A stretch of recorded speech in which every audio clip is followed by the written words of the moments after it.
दूर तक ईशावास्यम इदम सर्वम यत् किंच जगत्याम जगत। मैंने उस दिन इसकी व्याख्या की थी, जगत्याम यत् किंच जगत वर्तते। इस जगती में, इस ब्रह्मांड में, इस समष्टि में जहाँ सब दौड़ रहे हैं,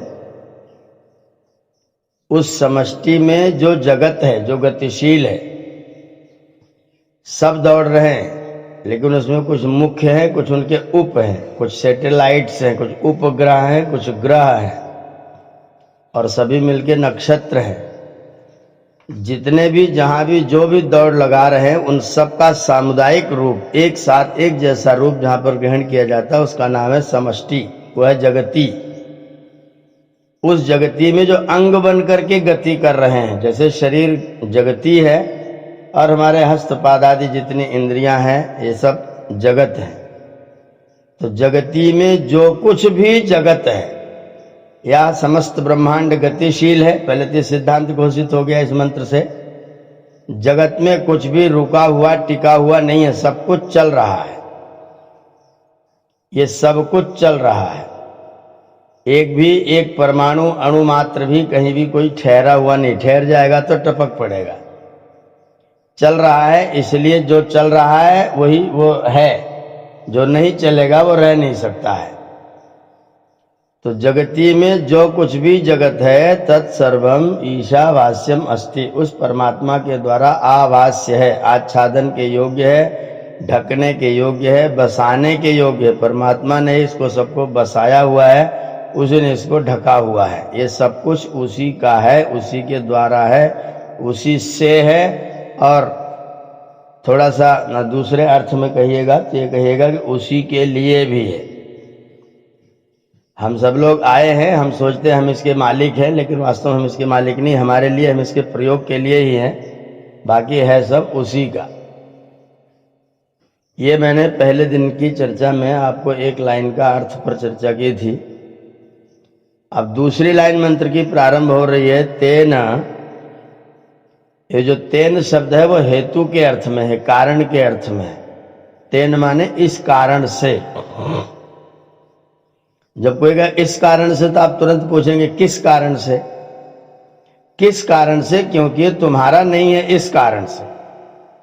इस कारण से क्योंकि ये ईश्वर का है, इस कारण से। इस कारण से क्योंकि ये तुम्हारे लिए मात्र है, तुम्हारा इसमें कोई स्वामित्व तो नहीं है।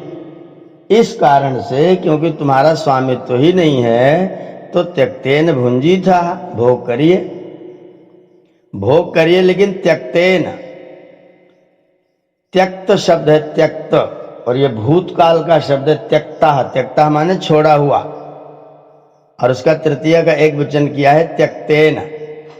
त्यक्तेन माने छोड़े हुए के समान, पकड़े हुए के समान भोग मत करिए, इसलिए छोड़े हुए के समान भोग करिए। जैसे आपने पकड़ा हुआ नहीं है, छोड़ा हुआ है, और छोड़े हुए के समान आप इसका भोग करिए। आप ट्रेन में बैठिए, आप गाड़ी में यात्रा करिए, उस गाड़ी में यात्रा करने पर आप जिस लेवल की यात्रा करना चाहते हैं, जिस स्तर की यात्रा करना चाहते हैं, प्रथम श्रेणी चाहिए, एसी फर्स्ट चाहिए, एसी सेकंड चाहिए, एसी थर्ड चाहिए, स्लीपर चाहिए, जनरल चाहिए, जिस श्रेणी में आपको यात्रा करनी हो, उस श्रेणी का किराया चुकाने के बाद आप उसमें बैठिए, और बैठ करके जब आपका काम पूरा हो जाए तो आराम से अपना सामान लेकर के उतर जाइए। सीट खोलने रिंच नट लेकर के मत जाइएगा, प्लास लेकर के आप अपना कहे कि मेरी सीट है, मैं इसको लेकर के जाऊंगा। पकड़े हुए होते हुए भी छोड़े हुए के समान। ये बड़ा विचित्र जीवन दर्शन है, ये जीवन दर्शन है पूरा। ऐसे इन वस्तुओं का उपभोग करिए जैसे उपभोग कर रहे हैं, लेकिन न मेरा है, न मैंने इसको पकड़ा हुआ है, न मैं इसका अधिकारी हूं, न मैं इसका जिम्मेदार हूं। त्यक्तेन भुंजी था, यथा त्यक्तेन यथा त्यक्त्वा भुंजते। जैसे छोड़ करके भोग करते हैं, वैसे ही इसका उपभोग करना है। जिस श्रेणी की यात्रा करनी है, उस श्रेणी का पहले टिकट लीजिए, अब ट्रेन की यात्रा में तो आप 4 पैसा देते हैं, अपना एक कागज वो पकड़ा देते हैं, कागज लेकर के आप यात्रा में पहुंच जाते हैं। पर यहां जो आपके कर्म है वो आपकी टिकट है। आपके कर्म अगर उत्तम क्वालिटी के हैं, उत्तम कोटि के हैं, प्रथम श्रेणी के हैं, तो आप प्रथम श्रेणी में जाइए। द्वितीय श्रेणी के हैं तो आप द्वितीय श्रेणी में जाइए। अगर कर्म किया है प्रथम वाला और द्वितीय श्रेणी में बैठने की कोशिश करेंगे तो लोग आपका मजाक बनाएंगे, और आपने कर्म किया है द्वितीय श्रेणी का और भाग गए प्रथम श्रेणी में तो लोग वहां से आपको भगा देंगे, वहां आपको लोग बैठने, क्योंकि आप उसके योग्य नहीं हैं। तो इस तरीके से कार्य करना है कि आपके जिस क्वालिटी के कर्म है उस क्वालिटी में, उस स्थिति में, उस परिस्थिति में आप जाकर के अपनी यात्रा कर लीजिए, और यात्रा ही ना करते रह जाइए। ऐसा ना हो कि बस ट्रेन में बैठे तो बैठे ये वेंडर बन गए। हम सब लोग वेंडर हो गए हैं, बैठे हैं संसार रूपी ट्रेन में और वेंडर बन के अपना माल बेचने लगे। माल बेचने लगे, पैसा कमाने लगे, गाड़ी जहां जाती वहीं बैठे रहते, गाड़ी में ही बैठे रहते, उठते ही नहीं।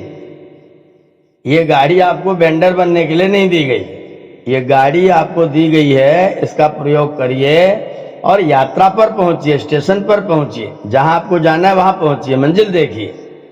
आपकी मंजिल कहाँ है, वहां जाकर के अगर आप नहीं उतरेंगे तो या तो लोग आपको समझेंगे इनका माथा फिर गया है, और या फिर आप उसमें वेंडर बन जाएंगे, कमाने धमाने लग जाएंगे। फिर आप कहेंगे हम तो रेल ही हैं, हम कुछ है ही नहीं, रेल बंद तो हमारा जीवन बंद, फिर आपकी यह स्थिति हो जाएगी। तो त्यक्तेन भुंजीथा, पकड़े हुए के समान भोग मत करिए, छोड़े हुए के समान भोग करिए।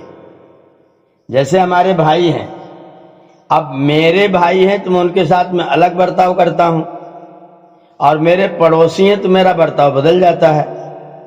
एक उदाहरण लीजिए, आप अपनी गाड़ी में आगे आगे जा रहे हैं, गाड़ी चलाते हुए अच्छी रफ्तार में लेकर के जा रहे हैं, और आपका पीछा करते हुए आपके पीछे पीछे आपका अनुगामी बन करके एक कोई और व्यक्ति गाड़ी लेकर के जा रहा है।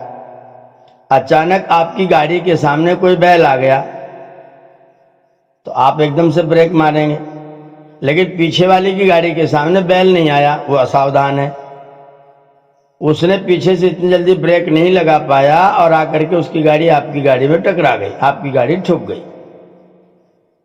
अब गाड़ी ठुक गई तो हम क्या करते हैं, एकदम क्रोध से आग बबूला होते हुए अपना गेट खोलते हैं, हाथ में मुक्का बनाते हैं और पीछे वाले ड्राइवर के चेहरे को अपना निशाना बनाते हुए जाते हैं उसका भूगोल बदलने के लिए।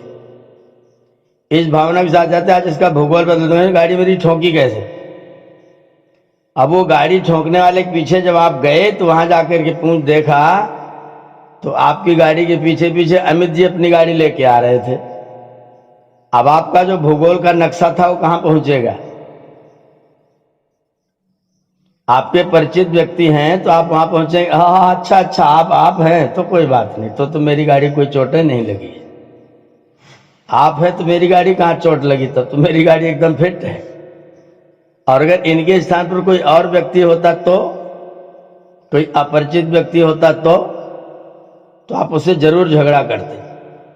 अब आप देखिए कि मेरे परिचित ने गाड़ी ठोकी है कि मेरे अपरिचित ने गाड़ी ठोकी है, गाड़ी का मिस्त्री ये सोच करके पैसे लेता है क्या कि अमित जी ने मारा है कि शिवदत्त जी ने मारा है। वो बराबर पैसा लेगा, गाड़ी को चोट बराबर लगेगी, खर्चा बराबर लगेगा। लेकिन एक व्यक्ति आपका परिचित है तो आपने कहा हाँ कोई बात नहीं, और अगर अपरिचित है तो आप उससे झगड़ा कर रहे हैं। ये त्यक्तेन भुंजीथा वाला नहीं है। आपने एक को अपना भाई बना के समझ करके उसको पकड़ रखा है और दूसरे को भाई उसको अपना दुश्मन समझते रहते हैं।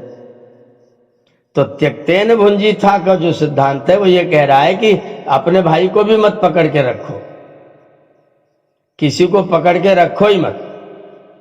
आपके बेटे, आपकी बेटी, आपके पिताजी, आपके माताजी, आपके भाई बंधु जितने भी रिलेशन हैं सबके साथ कर्तव्य का पालन करो, लेकिन पकड़ के किसी को मत रखो।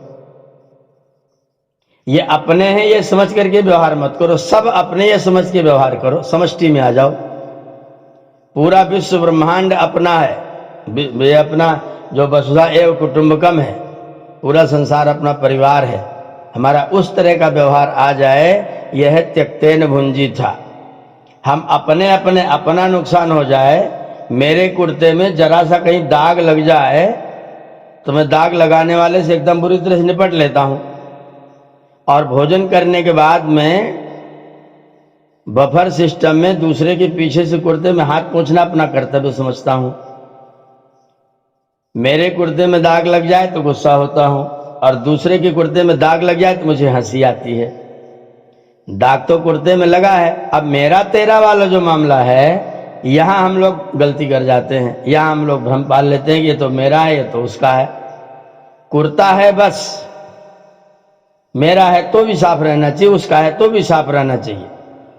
मेरे घर में झाड़ू लगाता हूं और झाड़ू लगा करके सारा कूड़ा सड़क पर छोड़ देता हूं। सड़क किसकी है? हम बाजार जाते हैं, दुकान खोलते हैं, झाड़ू लगाते हैं, कूड़ा उठा करके सड़क पर डाल देते हैं। अपने घर की नाली का पानी सड़क पर छोड़ देते हैं। अपना घर साफ रहना चाहिए, यहां कीचड़ नहीं होना चाहिए। सड़क पर हो तो मेरा कहा जाता है। ये त्यक्तेन भुंजी था ने, ये गृहीतेन भुंजी था।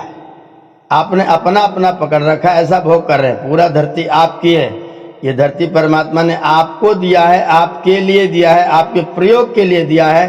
तो जितनी अपनी है उसको साफ रखेंगे, जितनी दूसरे की उसके यहां कूड़ा डालाएंगे। ये त्यक्तेन भुंजिथा नहीं है। ये बहुत सुंदर प्रयोग है। अगर हम इस चीज को केवल तेन त्यक्तेन भुंजिथा इतने वाक्य को अगर हम अपने जीवन में लागू कर दें, त्यक्तेन भुंजिथा माने सार्वजनिक तो सबका है। मेरा देश, मेरी धरती, मेरा गांव, मेरी मिट्टी, मेरी सड़क है, मेरा देश है, इसलिए मैं साफ करूंगा तो सबको साफ करूंगा। अब आपके मन में जरूर प्रश्न पैदा होगा, अगर मैं ऐसा सोच लूं तो मैं फिर झाड़ू लगाता फिरूंगा, बाकी सब नालायक लोग तो लगाएंगे नहीं। मैं फिर यहां अपने आप को बाहर में डाल रहा हूं। मैं अपने कर्तव्य का पालन करूंगा, उसके बाद दुनिया के कर्तव्य को समझा सकूंगा तो समझाऊंगा, नहीं तो मेरी कोई जिम्मेदारी नहीं। मैं सोचता हूं कि मैं जो करूं वो सारी दुनिया करे। घर में माता जी हैं और एक काम करती हैं तो उसके बाद कोई लेटा मिल जाए तो उसे झाड़ू से मार देती हैं। हम काम कर रहे तुम कैसे लेटे हो? फिर वही टेंशन वाला मामला आ जाता है, फिर झगड़ा होने लग जाता है। मुझसे जो बन सकेगा वो मैं करूंगा, मुझसे समझाना हो सकेगा तो मैं तुमको समझाऊंगा, लेकिन मैं काम कर रहा हूं तुम नहीं कर रहे हो देख करके मैं टेंशन में बिल्कुल भी नहीं आऊं। यह है तेन त्यक्तेन भुंजिथा। आप अपने कार्यों को करें, लेकिन ये अपना समझ के पकड़ के भार बन करके न करें। मैंने इसको छोड़ा हुआ है ये समझ करके उसके साथ में व्यवहार करें। अपने कर्तव्य का पालन करना है, कर्तव्य के पालन में जरा सी भी कोताही नहीं बरतनी है, किंचित मात्र भी आलस्य नहीं करना है। कार्य करने में किंचित मात्र भी आलस्य नहीं करना, लेकिन जिम्मेदार बिल्कुल भी नहीं होना, ठेका बिल्कुल भी नहीं लेना, क्योंकि ठेका दुख का कारण है। जैसे ही आप ठेका लेते तुरंत आप दुखी होना शुरू हो जाते हैं। सब बिगड़ जा रहा है, सब सत्यानाश हो जा रहा है। सत्यानाश को बचाने के लिए आप कितना प्रयत्न कर रहे हैं? सत्यानाश हो जा रहा है, बिगड़ जा रहा है, ये सबकी अनुभूति है, ये सबको पता है।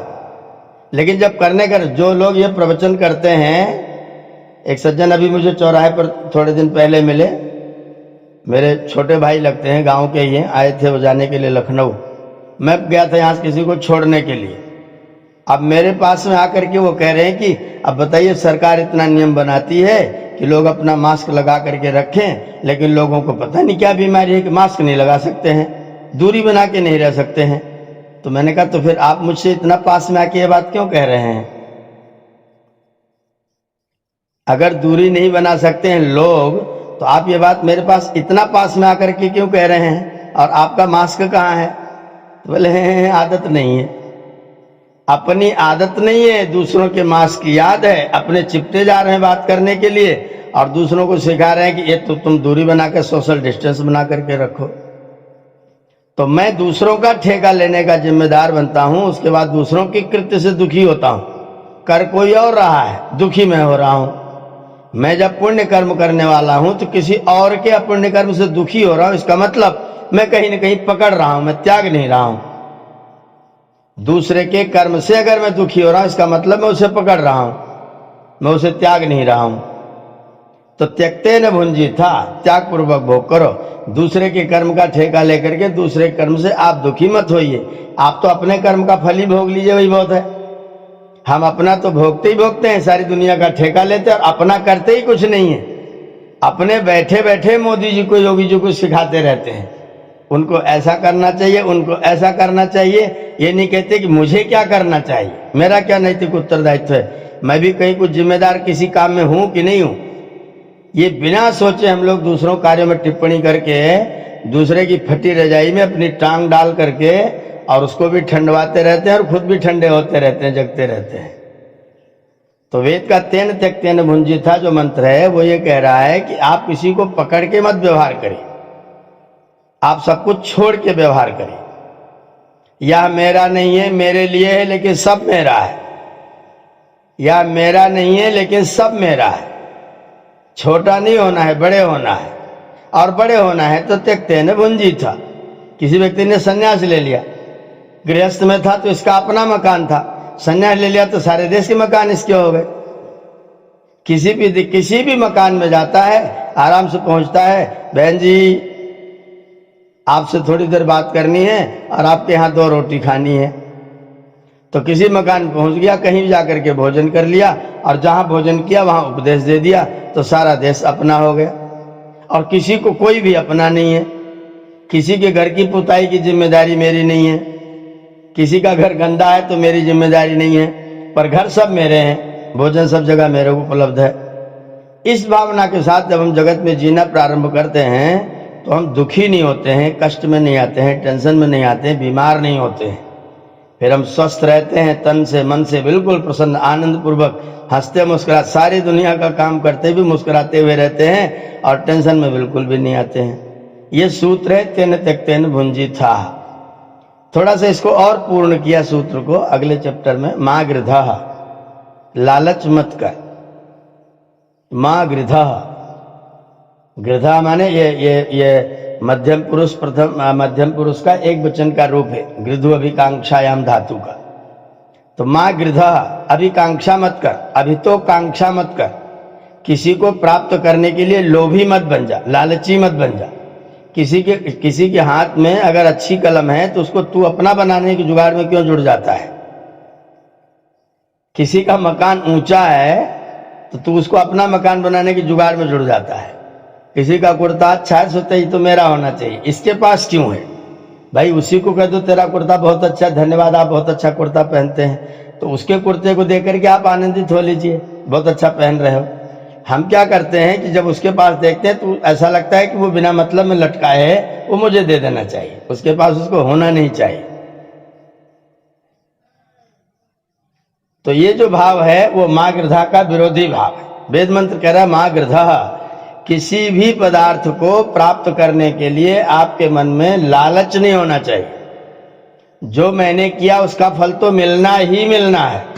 अच्छा किया है तो अच्छा मिलना है, बुरा किया तो बुरा मिलना है, लेकिन लालच नहीं करना है। अमुक पदार्थ मेरा होना चाहिए, ये मेरा होना चाहिए, मेरी गौशाला में गाय है तो ये गाय मेरी गौशाला में होनी चाहिए। ये जो भाव है ये लालच वाला भाव है। तो वेद कह रहा है मां गृधः, लालच मत करो, ज्यादा अभिकांक्षा मत करो, ज्यादा सामान बटोरने की चेष्टा मत करो। क्यों? क्योंकि कस्य स्विद् धन, ये धन आखिर है किसका, ये धन है किसका। राजा भोज के पिताजी थे, धारा नगरी के महाराज थे वो, उनके छोटे भाई थे मुंज। तो भोज के पिताजी का देहांत तो जल्दी हो गया था, तो अपनी मृत्यु के समय उन्होंने अपने 7 साल के अपने बेटे को, भोज को, मुंज अपने छोटे भाई के हाथ में उनका हाथ देते हुए कहा कि ये मेरा बेटा है, राज्य अब आपका है। जब मेरा बेटा राज्य करने के लायक हो जाए, 25 वर्ष का गुरुकुल से पढ़ करके आ जाए, तो आप मेरे बेटे को राज्य सौंप देना, तब तक के लिए राजा आप हैं। मुंज राजा हो गए, अब राज्य चलाने लग गए। जब राजा हो गए तो मुकुट उनके चेहरे पर शोभा देने लग गया।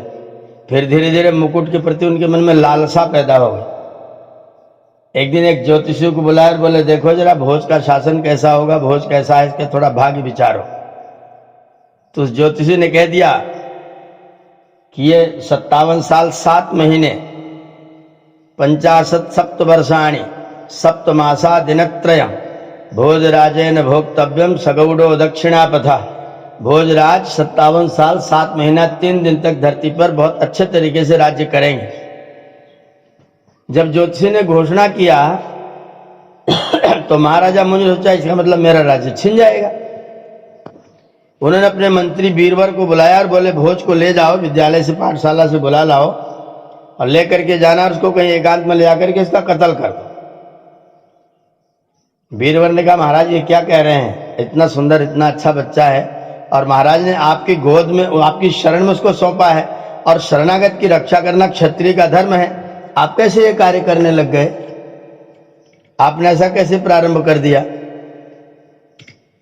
जब ये बात उन्होंने कही तो राजा ने डांट दिया बीरवर को, बोले मैं जो कह रहा हूं जो आदेश दे रहा हूं उसका पालन करो, तुम जाओ वन में और वन में जा करके और उसको समाप्त करके आओ। बीरवर बहुत चतुर मंत्री था, वो ले गया और भोज को लेकर के एक जगह पर कहीं एकांत में छुपा दिया और छुपा करके उसने अपने राजा भोज से कहा कि भोज आपके बारे में आपके चाचा श्री ने ऐसा कहा है, मुझे क्या करना चाहिए।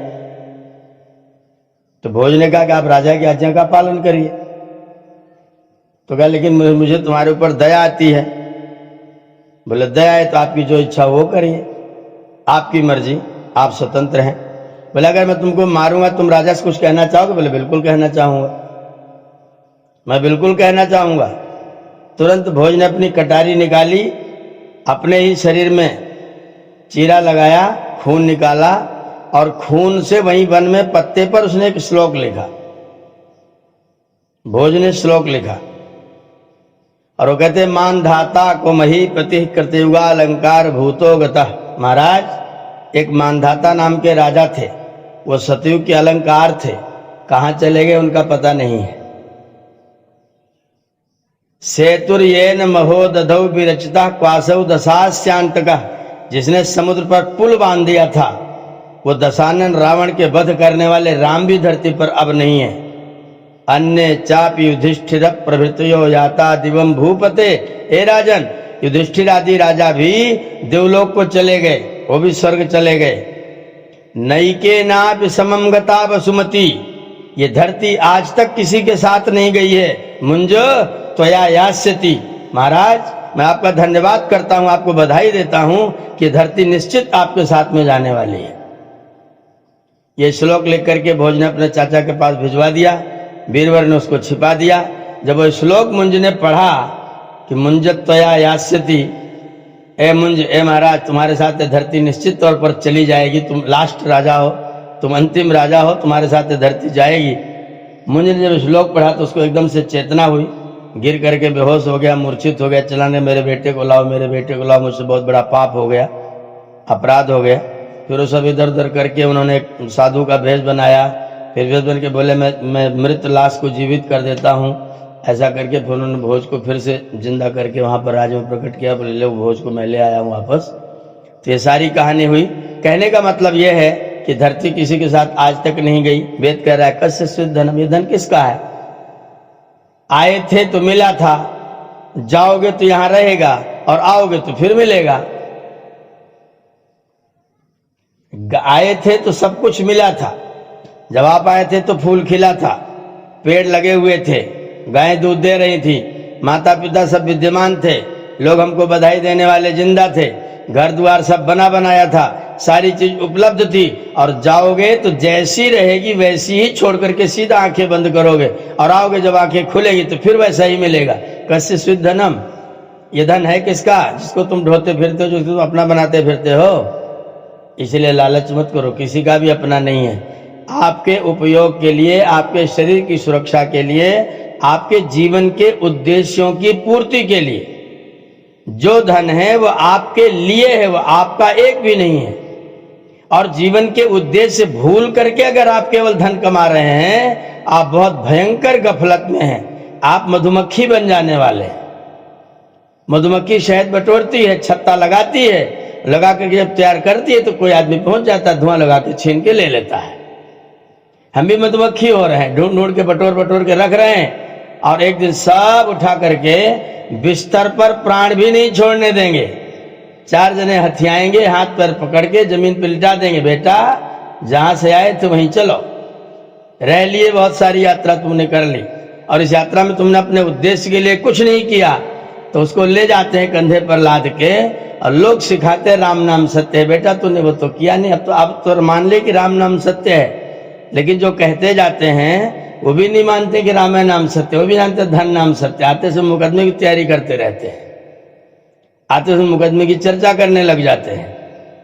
तो वेद कह रहा है तुम संसार में आए हो तो तुमको सब बना बनाया मिला, और पूर्ण विश्वास रखो कि जब तुम लौट के आओगे तो फिर तुमको ऐसा ही बना बनाया मिलेगा। इसलिए त्यक्तेन भुंजी था, इसलिए त्याग पूर्वक भोग करो। अपने लक्ष्य की प्राप्ति के लिए जिस क्वालिटी के, जिस उत्तम तरीके का, जिस रास्ते का, जिस स्थिति का आप अपना टिकट खरीदेंगे वैसी ही आपकी यात्रा होगी। टिकट महत्वपूर्ण है। अगर आपने टिकट नहीं खरीदा, अगर आपने कर्म ठीक नहीं किए, लोभ करते रहे, ये भी मेरा ये भी मेरा, ये भी मेरा, ये भी मेरा, और अंत में पता लगा कुछ भी नहीं मेरा। जिन लोगों को बहुत मानते थे वही लोग आग लगाएंगे, जो सबसे प्रिय होगा वही आग लगाएगा, और आग लगा करके सबको अपना भी खाएगा बना के पूड़ी, और सबको खिलाएगा, और पूड़ी बना करके फिर आपको भूल जाएगा, और पता नहीं फिर कहाँ मिलो न मिलो, ले जाके आपको गया में पटक के आएगा। आस पास में अगल बगल में रहने नहीं देगा, क्योंकि परेशान करोगे तो आपको बिना मुक्ति दिला दिए बिना आपको छोड़ेगा नहीं, वो आपको गया तक ले जाके पटक के आएगा, पहुंचा के आएगा। तो ये हमारे जीवन की स्थिति है। वेद भगवान कहते हैं सब का सब ईश्वर के द्वारा आच्छादित है, ईश्वर के द्वारा नियंत्रित है, ईश्वर के द्वारा व्यवस्थित है। इसलिए त्यक्तेन भुंजी था, त्याग पूर्वक अपना भोग करो। जो शरीर की आवश्यकताएं हैं, न्यूनतम आवश्यकताएं, अच्छी, सुदृढ़, सुंदर, उन आवश्यकताओं की पूर्ति के लिए आप कर्म करिए, और उन कर्मों की क्वालिटी को इतना उत्तम बनाइए कि आपकी यात्रा हमेशा प्रथम श्रेणी की रहे। आप दुखी न रहें, आपको छेड़ने वाले लोग न रहें, आपको परेशान करने वाले, व्यवधान करने वाले लोग आपके अगल बगल में न रहें। आपके पास अच्छे लोग जुड़े रहें, जो लोग आपको सुखी करते रहें। जिनके जितने अच्छे धार्मिक, विद्वान, ज्ञानी, उपदेशक मित्र हैं, वो समझ लीजिए कि प्रथम श्रेणी वाले लोग हैं। और जिनके जितने तमाकूबाज मित्र हैं, वो जान लीजिए तृतीय श्रेणी वाले लोग हैं। वो ठोंकते रहते हैं, बनाते रहते हैं, हाथ में पकड़ाते रहते हैं। तो द्वितीय श्रेणी की यात्रा में, स्लीपर में यात्रा करेंगे तो उस तरह के मित्र मिलेंगे। अगर स्वाध्याय करेंगे, अध्ययन करेंगे, चिंतन करेंगे, मनन करेंगे, ईश्वरोपासना करेंगे, तो आपको उस तरह के लोग मिलेंगे। आप जिस तरह का कर्म करेंगे आपको उस तरह के लोग मिलेंगे। तो जैसे आपने टिकट कटाया है वैसी आपकी यात्रा होगी। इसलिए शरीर के उपभोग के लिए, शरीर को स्वस्थ रखने के लिए जितनी चीजें आवश्यक हैं, उपयोगी हैं और अत्यंत हितकर हैं, उन चीजों को हम ग्रहण करेंगे। और फिर भी अपना है ये समझ के नहीं ग्रहण करेंगे। मुझे जगत के लिए करना है, ईश्वर की उपासना करनी है, संसार का कल्याण करना है, इसलिए मेरे शरीर की आवश्यकता है, मुझे साधन की जरूरत है, इसलिए इस साधन को खिला पिला करके ठीक रखना है। शरीर के साथ भी त्यक्तेन भुंजी था, शरीर भी मेरा नहीं है, ये गाड़ी ही है बस। जितने देर के लिए आपको मंजिल तक जब तक नहीं पहुंचते तब तक की गाड़ी है। मंजिल पर अगर आप न उतरे तो हो सकता है अगली बार आपको ऐसी गाड़ी न मिले, कोई और गाड़ी मिल जाए। इसलिए मंजिल की तरफ निरंतर बढ़ते रहें। और मैं तो कहता हूं चलो मान लो ठीक है, मंजिल तक न भी पहुंच पाए तो भी मंजिल मिले मिले न मिले कोई गम नहीं। मंजिल मिले मिले न मिले कोई गम नहीं, पर मंजिल के जुस्तजू में मेरा कारवां तो हो। मंजिल की तरफ मैं जा तो रहा हूं कम से कम मंजिल तक जाने के लिए। तो मेरे जीवन का लक्ष्य मेरी मंजिल होनी चाहिए, मोक्ष होना चाहिए, मेरा आनंद होना चाहिए। और उसके बाद जो कुछ हमारे पास है वो आवश्यकता अनुसार होना चाहिए। माँ गृधा, लालच नहीं करना चाहिए। कस्य स्विद्धनम, ये धन आज तक किसी के साथ नहीं गया है, ना आपके साथ जाएगा ना हमारे साथ जाएगा। यहाँ रहना है, उपभोग करना है, उसके बाद छोड़ करके जाना है। ये धन कस्य, कस्य इसका एक दूसरा भी अर्थ कर रखा है, का माने सुख, और जो सुख स्वरूप परमात्मा उसका नाम है कस्य। तो कस्य स्विद्धनम, ये प्रश्न भी है और उत्तर भी है। एक बार का को प्रश्नवाचक बना लीजिए, अर्थ कर दीजिए ये धन किसका है। एक बार का को सुख स्वरूप परमात्मा बना लीजिए, कस्य स्विद्धनम, ये धन ईश्वर का है, तुम्हारा नहीं है। पिता ने तुम्हारे उपभोग के लिए तुमको प्रदान कर रखा है, तो तुम उसको पिता को ही भूल करके अगर तुमने उपभोग करना प्रारंभ कर दिया तो फिर तुम्हारा पतन सुनिश्चित होने वाला है। इसलिए पिता की प्रॉपर्टी है, पिता की संपत्ति मेरे पिता ने मेरे उपयोग के लिए मुझको प्रदान किया है। इस भावना के साथ इस प्रॉपर्टी का भोग करें, इसको प्राप्त करें। ये इस मंत्र का, ये उपनिषद का अर्थ है, उपनिषद का रहस्य है, जो मैंने आपके सामने लगभग 30 मिनट में चर्चा किया है। निश्चित तौर पर यह शब्द आपको समझ में आए होंगे। तेना इस कारण से, त्यक्तेना छोड़ा हुआ समझ करके, भोग करना चाहिए, माँ गृधा लालच नहीं करना चाहिए, कस्य स्विधनम यह धन किसी का नहीं है, यह धन उसी परमात्मा का है, उसने अपने उपभोग के लिए अपने प्रदान किया हुआ है। यह मंत्र का अर्थ है। आप लोगों का बहुत बहुत धन्यवाद।